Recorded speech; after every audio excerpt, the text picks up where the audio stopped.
Welcome into the Saints Insider Podcast. Today is Wednesday, June the 11th. I'm Zach Ewing with Rod Walker, Luke Johnson, and Matthew Paris. And we got mini camp going on this week. We're have another episode. We'll recap the mini camp later this week.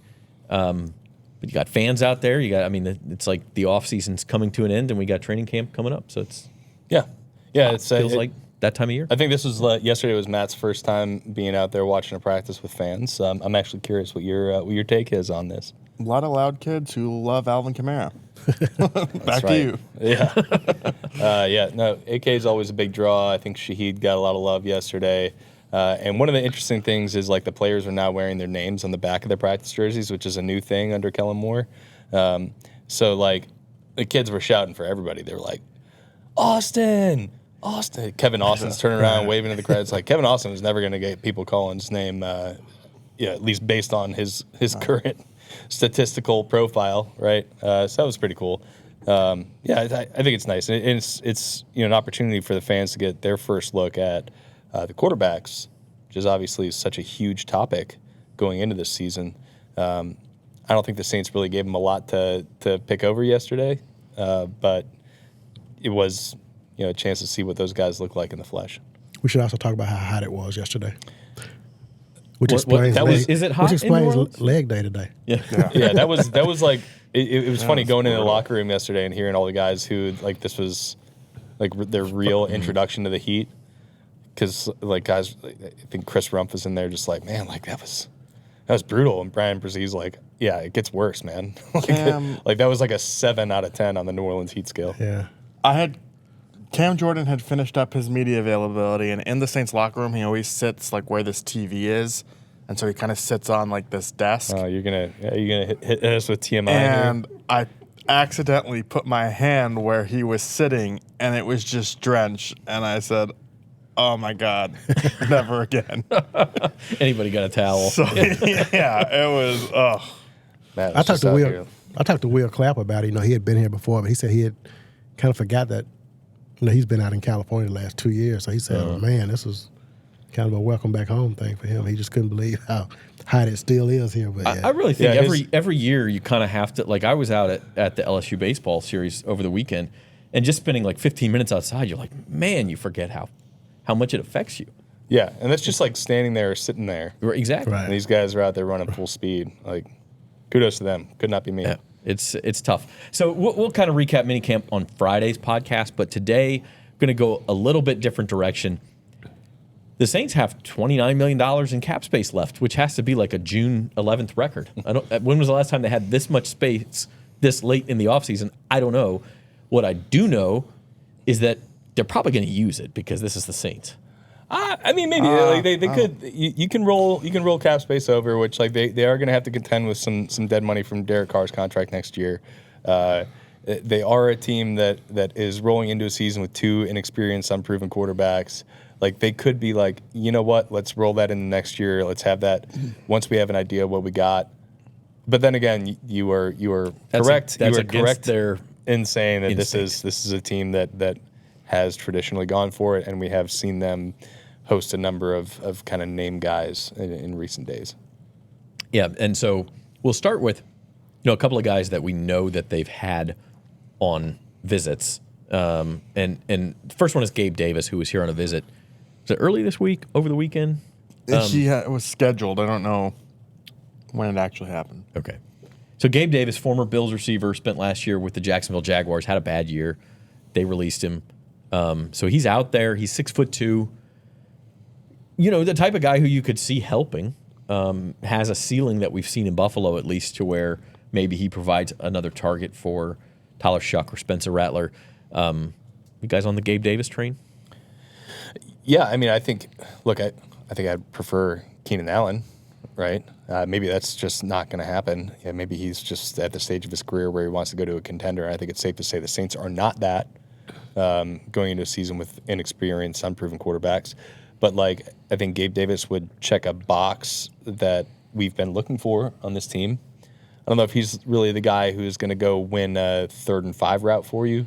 I think you kind of some of his best games, I think you remember the big playoff performance he had a couple years ago in Buffalo, was a lot of vertical routes, which they've got that on the team already. But I do think as a body profile, he's something that doesn't really exist on this team outside of Cedric Wilson or Donovan Peoples-Jones. You're talking about two guys that haven't really been productive NFL players in like 4 years.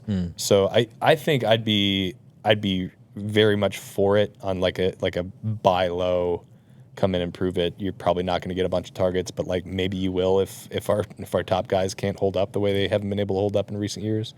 So I still think they need that sort of size element in this receiver room, and I'd be for it.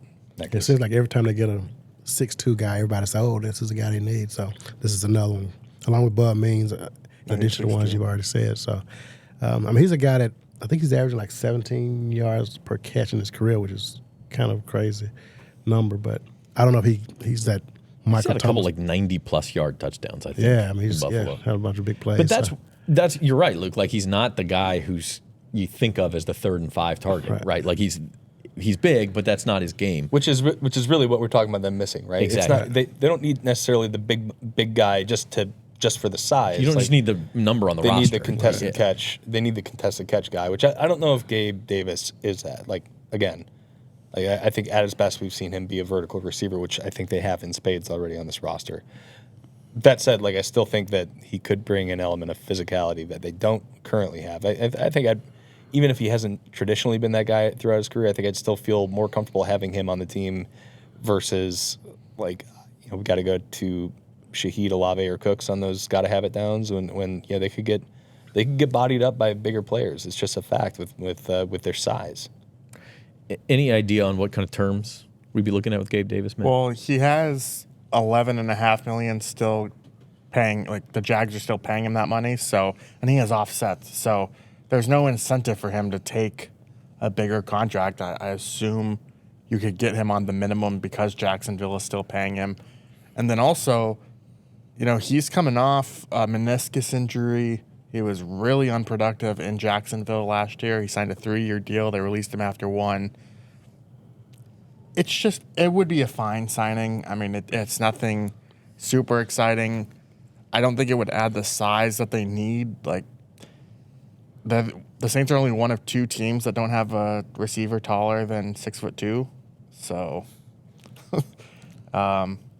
it's. I just don't think he's a very productive. He wasn't a very productive player last season, and maybe they can turn it around. Like, it actually reminds me more of the Marquez Valdes-Scantling signing from last year, where he wasn't coming off the most productive stint, and then they found something in him. Maybe this is an opportunity for him to do that, but I don't know. We'll see if they even sign him because he's visited New York with the Giants, didn't sign there. He visited Pittsburgh, didn't sign there, and I don't know where his knee injury's at, what's his rehab. Like, I think there are a lot of other factors there that I just wouldn't pencil this in just yet. Yeah. He's been pretty healthy, though. Yes. Before last year. I mean, last year he had the injury, but before that he's played, he was giving you 15 to 16 games. 15 to 16 games every year, so. Yeah. I'd be for it on like a buy low. You're coming in, you're probably going to be let's call it 3.5, right? Like him and Brandon Cooks are kind of serving like in similar roles where they're kind of maybe playing like an even snap share. Well, that's kind of my last question on this is if you sign another receiver, be it Gabe Davis, be it Keenan Allen, Tyler Boyd, whoever it is, what does that do to your depth chart where Olave and Shaheed are your starters, then you pencil in this new signing along with Brandon Cooks, you're kind of pushing Bub Means down the depth chart so maybe you don't find out as much about him. I don't know what that does to Cedric Wilson. Like it's kind of interesting. They've got a bunch of bodies in that room who seem valuable, but how you order them would become a question. Yeah, I still think that they need to be braced for the possibility that one of their 2 guys, their 2 main guys, is not going to be able to make it all the way through the season because we've seen that throughout their time here. They've dealt with injuries, so I don't think you can just go into the season banking on those guys to play 17 games for you or 16 games for you. So I wouldn't be as concerned about that. I think the Cedric Wilsons and Bub Means and et cetera. I think all those guys you can kind of jumble into like a group of like kind of fringe NFL players. I think if you can get somebody who's like an established NFL player, I think I'd feel better about that than just like hoping one of those other guys hits.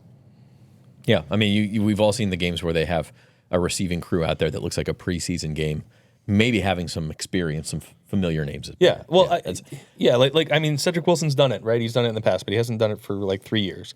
Bub Means did it for like a game last year, and that's about all we saw out of him. Like Kevin Austin had flashes, but it was just flashes. Yeah, I think that's kind of where I'm at on this receiver core. Is like you've got a lot of guys who like, yes, probably belong at the NFL level, but like they're not guys who you know for certain are NFL guys. Yeah, I think all of them are just like, kind of maybe in the mix for the roster spot. Okay, so that's the receiver situation. The other guy the Saints had in at minicamp yesterday, I assume he may be there again today for a tryout.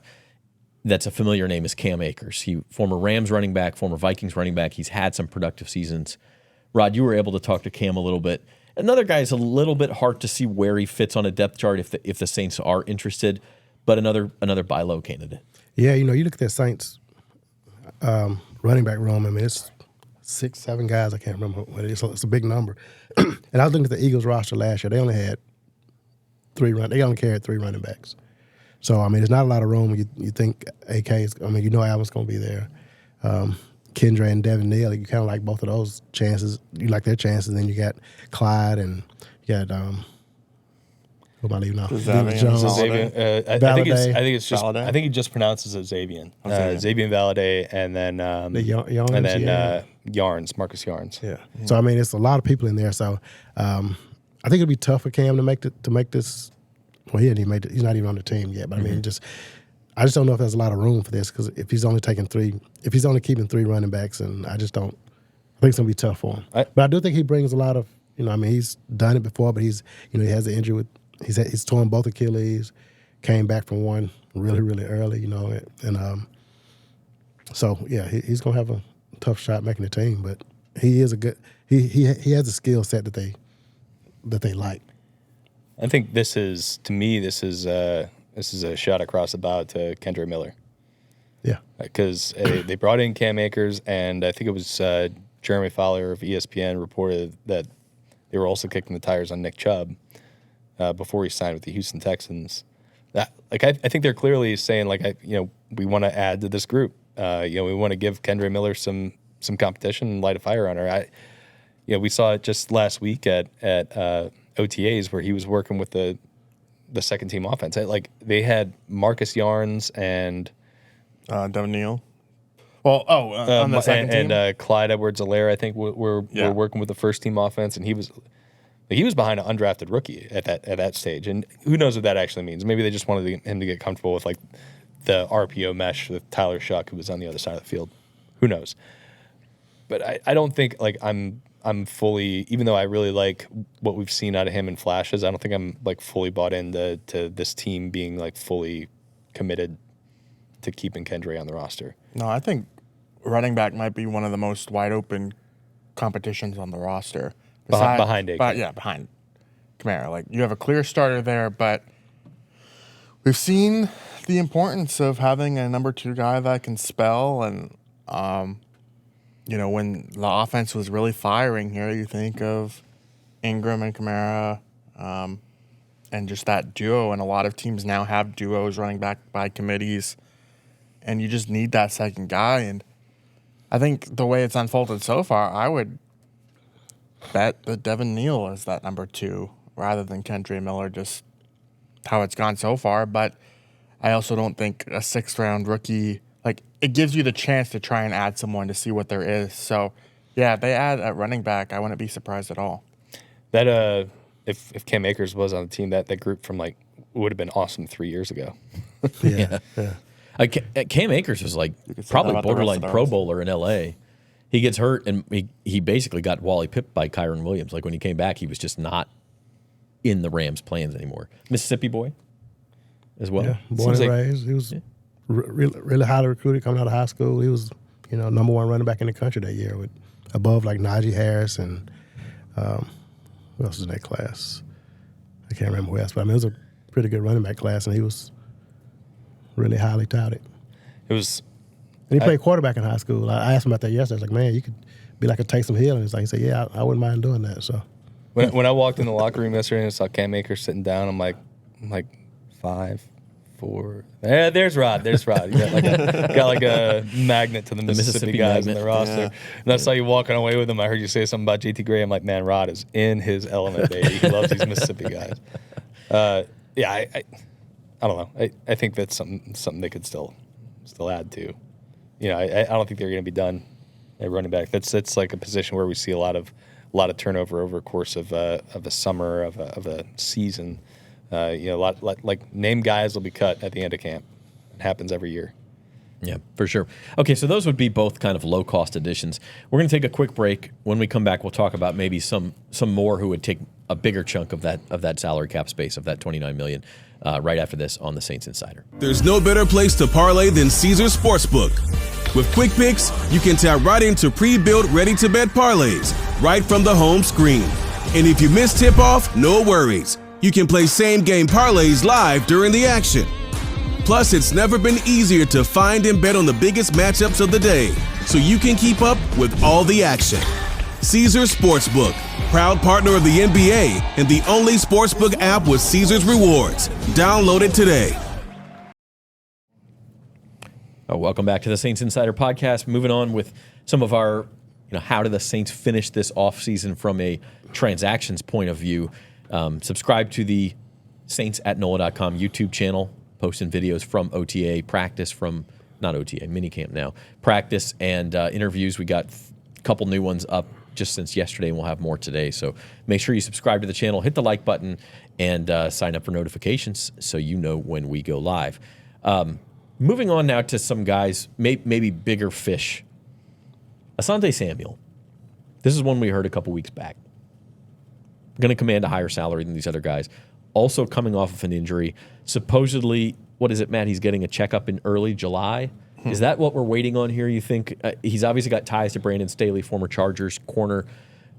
This seems like a fit to me if the medicals check out. Yeah, it would make sense. And I also think the way the Saints roster is constructed right now, you could use him. I mean, we've talked about cornerback being kind of a weakness on this roster a little bit, but there's just so many spots right now on the actual pieces themselves. I think they're still figuring it out. Like the OTA practice we watched last week, Alante Taylor was outside most of the time when he had been working inside. Yesterday he was back on the inside. We saw Quincy Riley do some team stuff finally. He was an outside cornerback, but he was with the second team. We saw Ike Yadam kind of be that corner across. I just think they are trying to figure out what they still have, and if they throw another guy into the mix, I don't think that's a bad thing. I also think that the Saints' chances have dramatically improved by who's available. I think if there's teams out there that want to play more man stuff, I think Rasul Douglas is probably what they want to look at. Jalen Ramsey's a name that we're all kind of expecting to be traded at some point. Jaire Alexander just hit the open market. Talk about him in a sec. I think there are a lot of players out there, a lot of name players who, and there's not going to be that many spots open, where I think that could actually help the Saints' chances if they're really interested in Asante Samuel, who I think has had some interest from some teams in free agency, and obviously he's waiting to get that checkup. But there is going to be some competition for him, but I think there's also enough players in that available pool where that could kind of push him to the Saints if they wanted to go that route.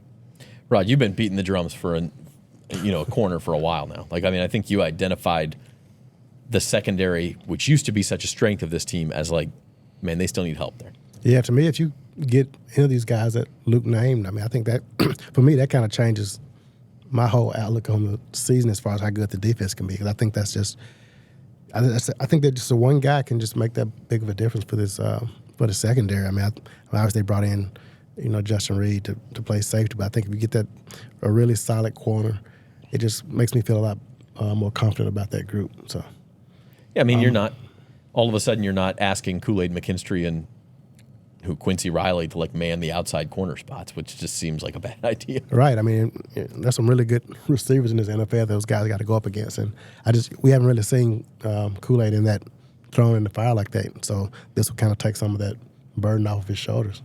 And like Quincy Riley could end up being really good. Like we haven't seen much of him. You just don't know. We just don't know. And that's the thing. It's like the same.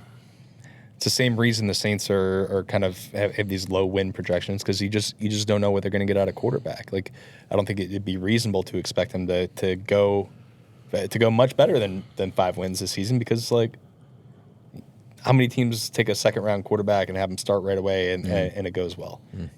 How many third what was he? He was a 4th round corner. How many 4th round corners go in and play really, really well as a rookie? I mean, it happens, but it's not like the standard case, So there's the corner is definitely one of those kind of premier positions when you're looking at what the Saints still need to address, and I think there's a lot of guys out there who could help if you could get them to come to New Orleans. What do you think we're looking at contract-wise for an Asante Samuel, Matt? 1 year, like at least just 1 year, probably. I mean, it reminds me of Chase Young a year ago.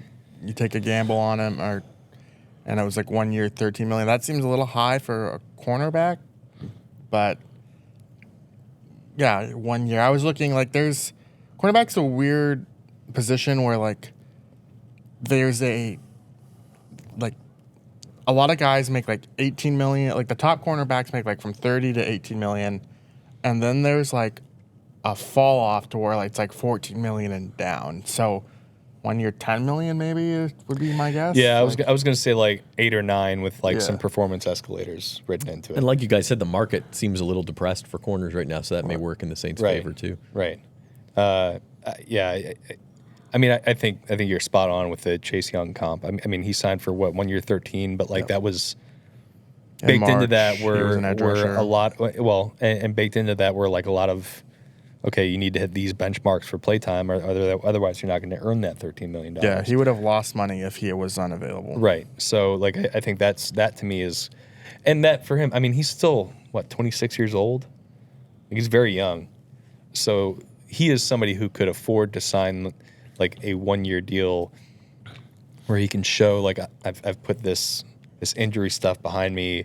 I'm still capable of being a really good corner. If he would have come out in free agency after the 2023 season, when at that point he'd played, I think it was like 12 games as a rookie and then like 16 or 17 each of the next 2 years, had a couple of interceptions every year. If he would have come out after that, like we wouldn't have been having this conversation. He would have been signed on the first 2 or 3 days of free agency. It was that he only played 4 games last year, and he's got this issue that could be potentially chronic. And I think teams want to see him play a full season with that. Yeah, and so that leads us to another guy you mentioned who's in a similar boat, Jaire Alexander, who's been better than Samuel when he's been on the field. I mean, the guy's been, I think, second-team All-Pro twice. Also can't really stay on the field for various injuries. This one is maybe less realistic for the Saints, that there's not the Staley tie-in. There's going to be probably more competition. I know, trying to remember who's been rumored to be in contacts with him since Green Bay released him. I know he's from Philly. Was it Pittsburgh that we saw also rumored with him? Or? Maybe. I think Buffalo is like looking at potentially trading. There's been a number of teams Buffalo mentioned. drafted the corner in the first round too. Like he's going to have interest. Like if it were me, like I don't think I'd touch Jaire Alexander. He's averaged like 7 games a year since he signed the big contract. That like to me, if you're a Saints organization that has just been like just navigating the crap with injuries for like 4 years now, like. I don't know why you'd want to make your big ticket addition the guy who can't stay on the field, unless like he signs a 1 year deal this year and he stays on the field and they got cap space next year and then they're like, yeah, well, Jaire Alexander, he's back, like that's fine. But like, it'd feel like they'd be jumping right back in the same boat as they were in with Marshawn Lattimore, where he couldn't stay on the field. He was a great player when he was on the field, but he couldn't stay on the field. You feel like he's more of an injury risk than Asante Samuel? Yes. We could say the same logic with Samuel. I don't think you can. I think the concern with Asante Samuel is that it is a chronic thing, right? It was like stinger. I think like double stingers in his shoulders. He had neck surgery, right? That he said he's been like kind of somewhat dealing with that issue since he was a kid. That's the concern with him.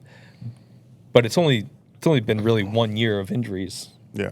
For Asante Samuel, whereas like with Jaire Alexander, you have this like repeated history over and over and over again where he misses extended periods of time. I don't think I think the Saints have played the Packers like 3 times in the last 4 years. I don't think he's played a single one of those games against them. Like he's been out for every single one of them. I think you're right. I just wouldn't. If it were me, I'd pass on that. And it might not even matter. You might. Again, I think the Saints are not going to be a destination team for free agents.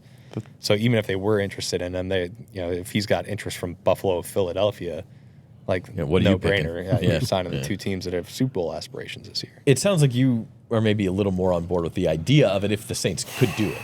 No, I think I would rather have Samuel as well. Just what makes me nervous about that is last year there were all these reports that like, hey, he's ready to come back. He's ready to come back, and You're talking about Samuel now. No. Oh, Alexander. Okay. That it seemed like there was maybe a disagreement with like how healthy he really was versus what he wasn't. Like, I don't know if the two sides were an agreement there, and I just maybe that would reset with the new team, but I don't know. I just don't know if it is worth the headache. I would consider it, but yeah, it wouldn't be like priority number one. But I mean, if you can get them for really cheap or something, maybe you just do it and take a chance. But I don't think it's his injury history would scare me off a little bit. It'd have to fall in your lap a little bit. Yeah. I think. I also like that Asante Samuel has experience in this system. I think like we're looking at fit. What like can this player elevate our group? And from their perspective, and Samuel would be that. I agree. I think if you're just like looking at like, okay, who of this available list of players like at their very best is the best player? I think it's clearly Jaire Alexander, right? But like, I don't know. I think there's a lot of things bringing that down for him. Whereas, like, he's bigger than Asante Samuel. He's been more productive. He's got the accolades, the Pro Bowls and All Pros and all that stuff. Asante Samuel's on the smaller side. He's never been super productive, but like, he's been available. He's played in this defense before. Like, I think there's really good stuff there that kind of elevates him to me to be like the top available player for this specific team. In 2021, he played 4 games. 2022, he played 16. And then 23 and 24, he's played in 7 in each of those seasons. So it is very Marshawn Lattimore-esque. The quote from, I can't remember which Packers executive it was, but when they released him, sounded so familiar. It was like, man, we really like Jaire, but it just became a week-to-week thing where we didn't know if he was going to be on the field. And it's like, man, that guy's a saint. But I don't think the Saints want that. Okay, so we've been going probably on a track here of guys more realistic that if the Saints want them, they could get him to now, maybe more or long shots. And I want to end with trade possibilities. And I know the first name out there is going to be Trey Hendrickson. I don't know what the Bengals are doing, quite frankly. They're like, they don't want to meet Hendrickson's demands, but they also, Shamar Stewart, whom they drafted in the first round, they don't want to meet his demands either. So you got your young pass rusher and your veteran pass rusher both holding out at minicamp. I'm not sure what's going on with that situation. Is there any legitimate possibility Trey Hendrickson could be traded? And if so, would the Saints have interest? Would they have interest? I mean, sure. Would they actually pull the trigger on that? Yeah, what would the cost be? I mean, that's all part of this. I mean, like, I don't know. I'm really terrible at coming up with like what I think like it should cost to pry away a player because you got to factor in New contract and all that stuff. Like maybe it would take like a 5th round pick to get an all-pro caliber pass rusher because then you're having to turn around and pay him $35 million a year. Which is like why, like, would the Saints love to bring him back in the black and gold? Like, yeah, I'm sure. Absolutely. Like, is that realistic? I don't think so. Would Trey Hendrickson want to come back? I mean, probably not. Like, he has no familiarity with anybody on the staff anymore. It'd just be to wear the old uniform and hang out with Cam for another year. But then he'd be coming back into a 3-4. Yeah, I just think to me, it's as much fun as that sounds.